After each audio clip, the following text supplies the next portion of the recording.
Welcome back to the Roundtable. I'm your host, Ostrich Vox, and this is my review of K.O Season 1, Episodes 25 and 26, T.K.O. The series' first half-hour special, and man, was this episode special. Now obviously being episodes 25 and 26 of a 52-episode season, this is meant to be the mid-season finale, and let me just say, this episode could not have happened any sooner. No, really, it couldn't have happened any sooner. Not only does this fit perfectly as a big episode and a big mid-season finale or even season finale, it happened at a point where we already know these characters, where they're coming from, their motives. We've already been in Lakewood Plaza for over 20 episodes, which is insane considering the series just started last month. That's the power of binge scheduling. And this episode follows up on what we saw at the end of the very first episode, where K.O summoned a mysterious power. One that had the audience go, that'll probably be important. So how about we go over this amazing episode so you can understand why I love it so much. Also, if you haven't seen any episode of the series prior to this, you may be a little bit lost. If you want to keep watching and hey, maybe you'll be hooked by my review of it, then I highly encourage you to go back and watch the rest of these episodes. Trust me, this show is delight. So the episode takes off into Flashback, and let me just say, I love how K.O does his flashbacks. It's one of the many great anime influences and references, homages in this series.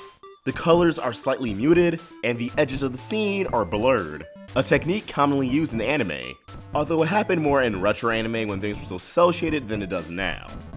This flashback has a little baby K.O. Okay, not actually a baby, but since his official age is somewhere between 6 and 11, I would say he's maybe 4 or 5 in this flashback. He's wearing blue overalls instead of his now iconic blue blazer, or a jacket, whatever you call it.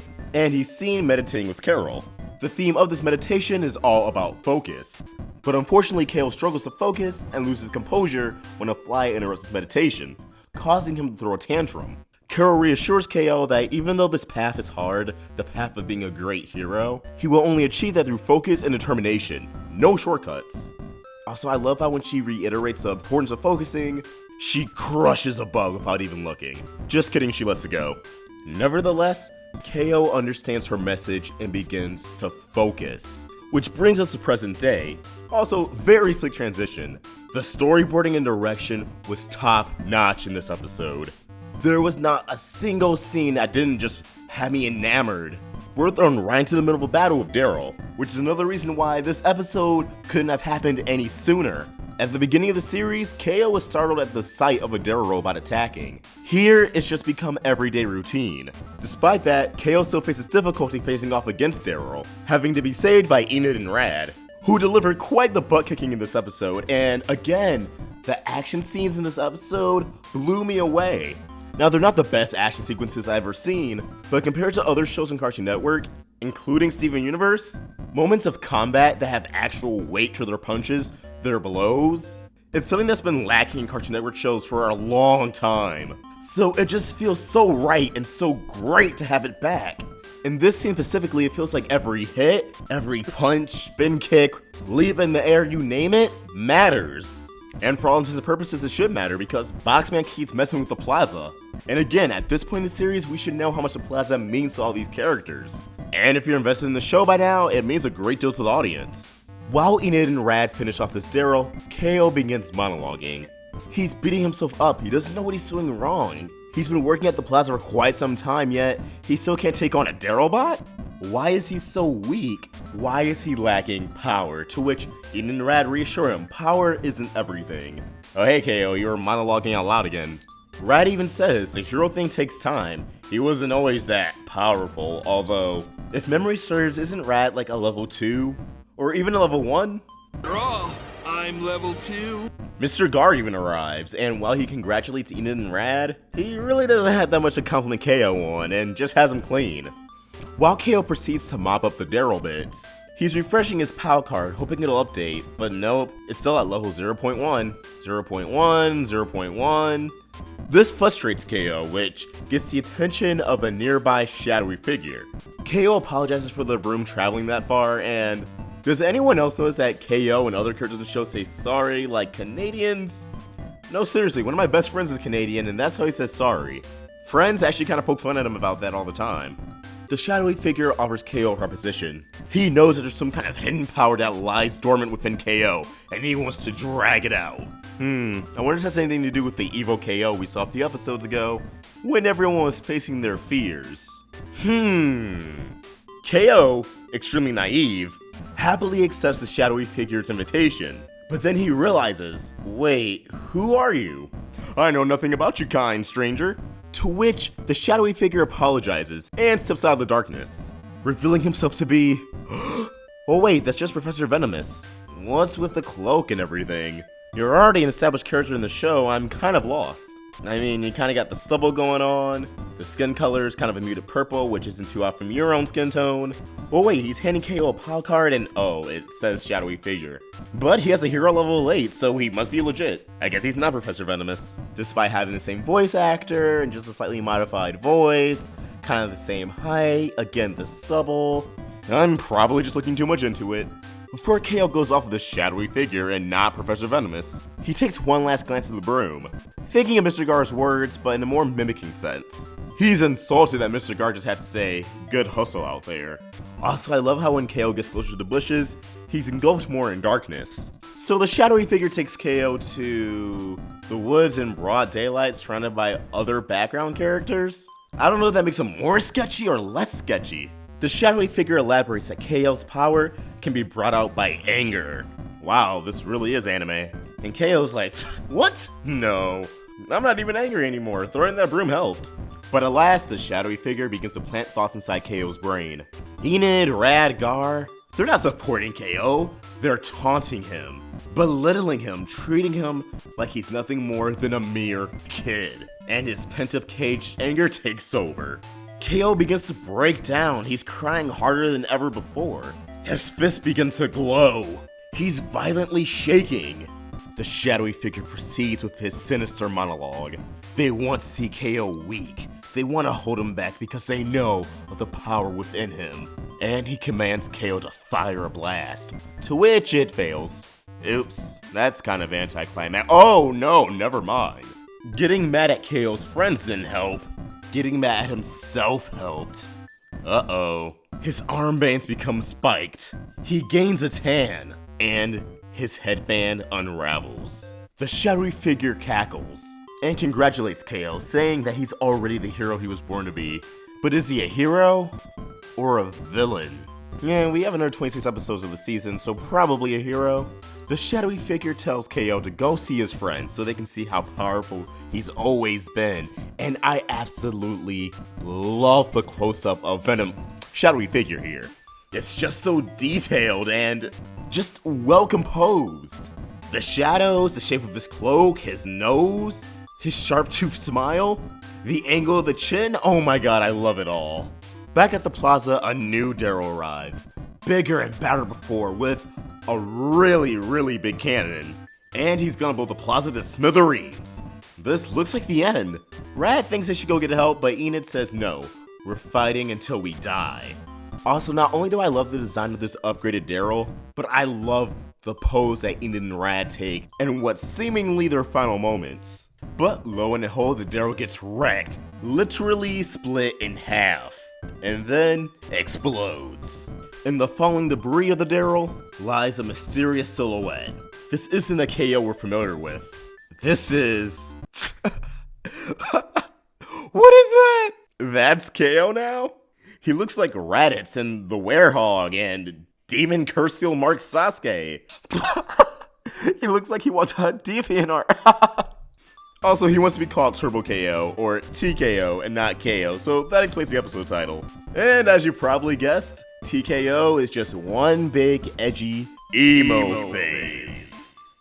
He even uses Carol's eyeliner. Come on, dog. He's blaring heavy metal. His speech is exaggerated.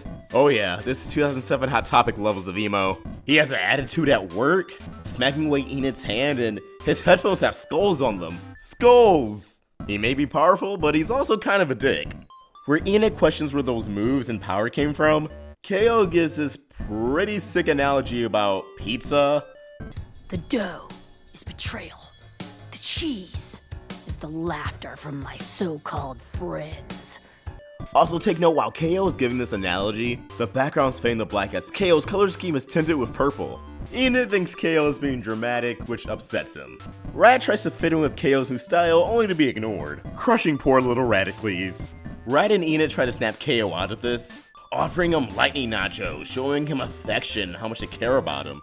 But all of this only comes across as belittling to KO, that he's still being treated like a kid, and it causes him to snap and challenges Enid and Rad to a power battle. Oh man, he has the flames and everything. He's not messing around. And I really love the action sequence that ensues. Again, this episode went over the top of the anime references, but none of it felt like they were trying too hard, and it all came out great. Enid's little substitution jutsu, wrapping punch into orbit. I also love that Enid got to say the typical anime line, just how strong is this kid? We've all heard that in numerous anime, especially shonen. T.K.O begins chasing Enid around the plaza, destroying everything in his path to get to her. Rad crashes and forms a crater, and he takes a moment to just sob, and in both frustration and anger goes, that kid's gonna get wrecked. He puts KO into a force field, but KO breaks the force field. Has that ever been done before? TKO's little tantrum of mayhem gets put to a abrupt stop when Carol shows up.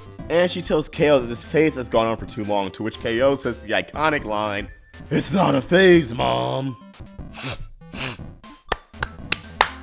Well done. He also exclaims, "Shut the front door," when going on a rampage again.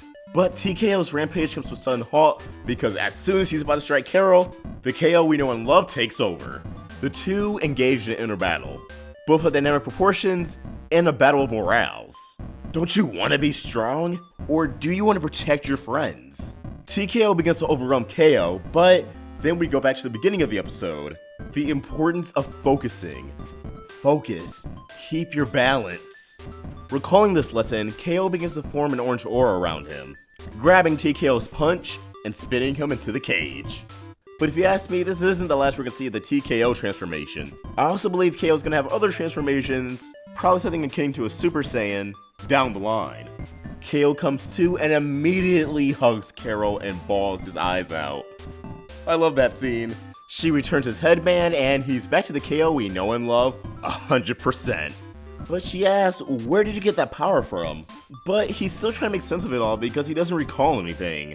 His time as TKO is just a big blur, which is why I'm gonna address it now. No, I haven't forgotten. Gar confessing to KO his feelings for Carol. To which Carol's like, no, not that. And I'm glad she's aware of it. I mean, it was always obvious. It seems like she's waiting for him to make a move on it. And the reason why I address it now is that it seems like everyone but KO is aware of that. So the fact he can't recall his time as TKO means he isn't aware that Gar loves his mother. He's still kept in the dark about that. Well, at least that's the assumption. Maybe in future episodes they'll address that further. Unless KO unveils a POW card that the Shadowy Figure gave to him, which turns from an 8 to a -8.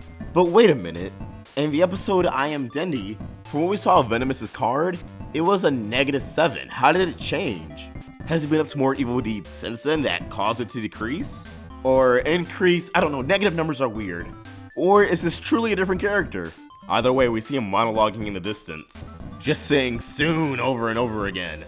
To which Bear notices and goes, hey, Maggie. I also love how he calls a real magical skeleton, or Arms for short, Maggie. It's just adorable. Some guy standing on the building just saying soon over and over again, but Arms just ignores him. So Bear just shrugs it off, and the episode comes to a close. Wow, so much in this episode, so much to digest. We learned a lot about KO, the resentment he had towards himself. We now know that Carol is aware of Gar's feelings. Beforehand, it was kind of wishy-washy if she actually caught on or not. But no, yeah, she definitely did. And how does Professor Venomous, or Shadowy Figure, know about KO and his hidden power? There's some kind of connection here, perhaps a connection to Point, the team Carol and Gar were a part of, that ties into the grand scheme of things, but I'm glad that we have another overarching antagonist that isn't just Lord Boxman, even though Venomous has worked with Boxman in the past. And not only that, he seems quite fond of him. I guess only time will tell. Regardless, the overarching story seems to be finally here. Although I'm pretty certain they're still gonna spread it out. I don't see this being followed up on right away. It'll probably be revisited in season finale. And there are a lot of parallels between Professor Venomous and Orochimaru from Naruto. Going off that knowledge, The season finale may include an invasion of the plaza. But as always, these are just my thoughts, and I want to hear yours, so please leave them in the comments below. What did you think of this episode? To me, I loved it. It was an info dump, but it was a subtle info dump. You really had to read between the lines to get every single thing in this episode.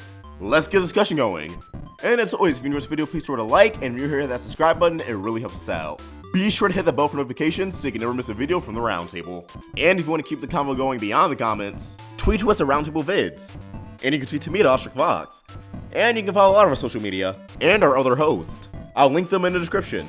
I hope you have a beautiful day, and OstricVox signing out. This video has been powered by Patreon. If you want to give us some more support, head to patreon.com/roundtablevids, become a patron, and get some awesome perks.